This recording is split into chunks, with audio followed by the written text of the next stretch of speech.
Hello students, आप सभी का हमारे YouTube चैनल में हार्दिक स्वागत है। और आज की इस वीडियो में मैं आप लोगों को बताने वाला हूं कि पीबीएमईटी में कितने मार्क्स आपको लेकर आने हैं कि आपका सिलेक्शन हो जाए, मतलब कि आप लोगों को जो आप चाहते हैं वो कॉलेज मिल जाए। इसी से रिलेटेड आज की वीडियो है, तो वीडियो आप लोग पूरी देखिएगा। और अगर आप लोग चैनल पर नए हैं तो चैनल को सब्सक्राइब, वीडियो को लाइक और बेल आइकन जरूर दबा दें। तो चलो स्टार्ट करते हैं बिना देर किए हुए। सबसे पहले आप लोग ये ध्यान रखें कि पीबीएमईटी में आपके 5 कॉलेज हैं, ठीक है। अभी जो भी अपडेट आएगा, अगर 1-2 कॉलेज और जुड़ते हैं तो आपको बता देंगे, अदरवाइज 5 कॉलेज तो है ही। जब हमने किया था तब 3 कॉलेज थे, वो भी मैं आपको बताऊंगा पूरा। और अभी 5 कॉलेज हैं, हाल फिलहाल में जो प्रेजेंट टाइम में 5 कॉलेज हैं, ठीक है।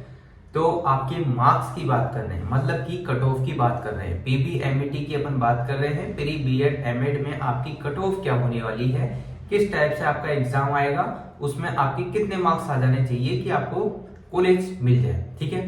सबसे पहले आप लोग ये ध्यान रखें कि पीबीएमईटी का जो पेपर होता है वो 200 मार्क्स का होता है, मतलब कि 200 क्वेश्चन आपके आएंगे एंट्रेंस टेस्ट में।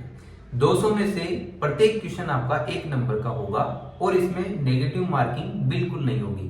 तो आपको 200 में से 200 ही क्वेश्चन पूरे फुलफिल करने हैं। ओएमआर सीट में आप गोले अच्छे से भरना, वरना आपके मार्क्स कटेंगे, ठीक है। गोले पूरे पूरे क्लियर और डार्क ब्लैक या ब्लू पेन, जो भी आपका इंस्ट्रक्शन आएगा एडमिट कार्ड में, उस हिसाब से आप लोग फॉलो करते रहे, ठीक है। तो आप जैसे ही ओएमआर सीट भरते हैं, 200 के 200 क्वेश्चन आप टिक करके आते हैं, ठीक है।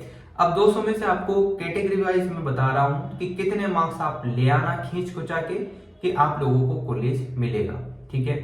अब सबसे पहले अपन जनरल कैटेगरी की बात करते हैं। 200 मार्क्स में से आपको जो जनरल स्टूडेंट्स हैं, जनरल कैटेगरी में जो भी आते हैं, उन्हें 200 में से कम 120 प्लस अगर आपके मार्क्स है, कोई भी नहीं रोकेगा आपको कॉलेज मिलने से। किसकी बात है ये? जनरल कैटेगरी की। अगर आप जनरल कैटेगरी में ही फीमेल हैं तो आपको बॉयज से 10-20 मार्क्स कम भी आ जाए तो चल जाएगा, समझ लो। तो आपके कम से कम 110 प्लस होने चाहिए गर्ल्स के, बॉयज के 120 प्लस होने चाहिए, ठीक है। अब अगली बात करते हैं ओबीसी कैटेगरी की। ओबीसी कैटेगरी में भी आपको कम से कम जनरल से 5 या 10 नंबर कम, जैसे 120 बॉयज के थे वहां पर प्लस, यहाँ पर 115 प्लस आपके होने चाहिए। और गर्ल्स की बात करें तो 108 के प्लस या 105 प्लस होने ही चाहिए आपके मार्क्स 200 में से। तो आपको आराम से कॉलेज मिल जाएगा, जो कॉलेज आप चाहते हैं वो मिल जाएगा। अगली बात करते हैं अपन एससी कैटेगरी। एससी कैटेगरी में आपके 200 में से बॉयज, एससी बॉयज के कम से कम 100 प्लस तो मार्क्स आने ही चाहिए कि आपको अच्छे से बिना कोई रोक टोक के कॉलेज मिल जाए। गर्ल्स की बात करें तो 90 प्लस मार्क्स आपके आने चाहिए ताकि आपको मिल जाए एससी कैटेगरी। अगली बात है वो है एसटी कैटेगरी की।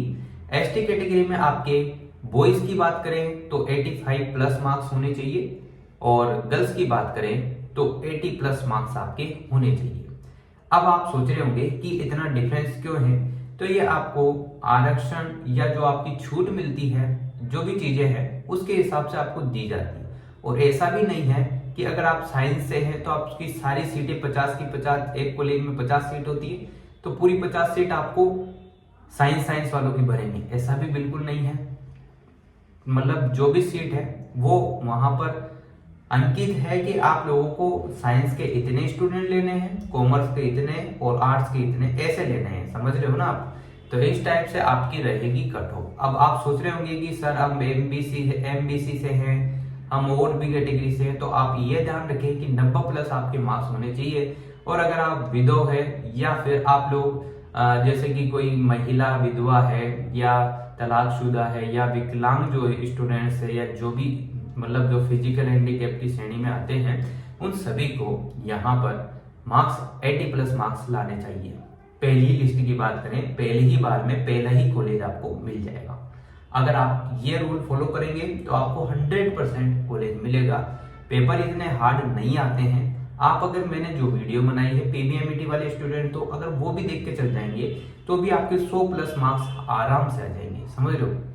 और बात करें पीबीएमईटी के 100+ मार्क्स आपको लाने हैं, बात यही है और कुछ भी नहीं है, ठीक है ना। तो आप ध्यान रखना विशेष तौर पर। बेस्ट ऑफ लक, आप सभी अच्छे से एग्जाम दें, सारे इंस्ट्रक्शन पढ़ ले, एडमिट कार्ड पे लिखे हुए हैं जो सभी, और केयरफुली आप एग्जाम दें। नेगेटिव मार्किंग नहीं है तो पूरे क्वेश्चन आप करने की पूरी कोशिश करें।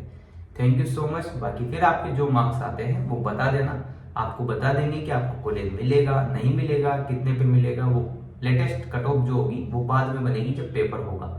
ये तो मैं आपको आइडिया दे रहा हूँ कि इतने तो आपको लाने ही है, ठीक है। Thank you so much. अगर इंफॉर्मेशन अच्छी लगी हो तो like, comment, share and subscribe.